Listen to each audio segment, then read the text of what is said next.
How does this online Amanaska Yoga embrace the part of ourself? Because I always think that I am divine at sometimes, and I'm devil at times. So how does because we normally tend to avoid the devil part of us, Right. yeah, because I don't know for why, but we. So how does we embrace or integrate these two parts of ourselves?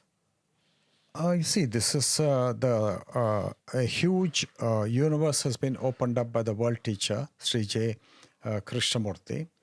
And if we go deep enough into those teachings of the world teacher, then we will see that it's a completely different paradigm, completely different approach to the spiritual life. And we have to, unless you embrace the darker part of yourself, we will not arrive at wholeness. Now, wholeness is the key to the spiritual life, and wholeness is a new term which came along with the Master Sri Krishnamurti, and another name for that is integrity.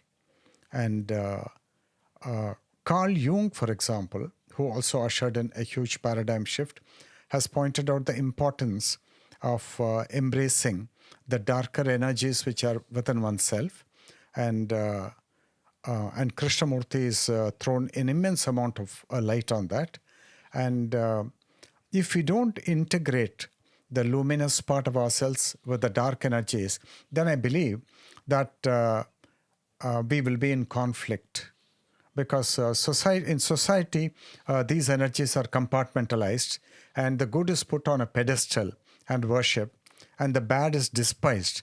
I don't know where we are supposed to throw the bad. I'm not able to figure out. But I find on closer examination that the bad part exists in every individual. That's my discovery, including myself. And but then when you integrate the good with the bad, something marvelous happens, which is never foreseen before. And therefore, the question of that integration, I would say, is central to the spiritual life, is central to you becoming whole. And unless you're whole, you won't be at peace. Unless you're whole, you're not capable of creativity. And unless you're whole, you're probably missing out on the mystery of life and on the fullness of life. And even if you go very deeply into Christianity, for example, the Master Jesus, he said, resist not evil.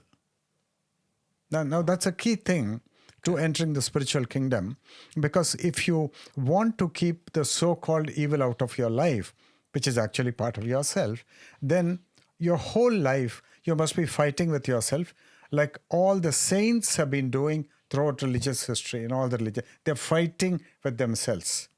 And the magnitude of the fight depends on whether the magnitude of evil is less or more. If it is less, then the amount of energy you spend on fighting is less. If it is more, then you've got to spend humongous amounts of energy, and it's a tragedy.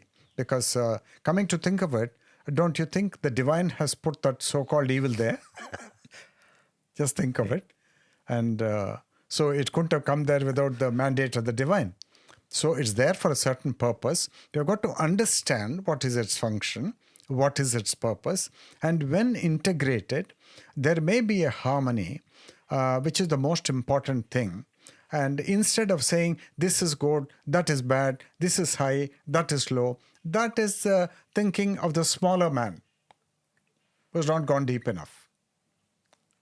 So Amanaska Yoga asks you to discover all these things. Not asks you to believe, that will be ridiculous, but asks you to discover, because it gives you an opportunity in that self-paced learning, that slowly, step by step, you discover everything yourself.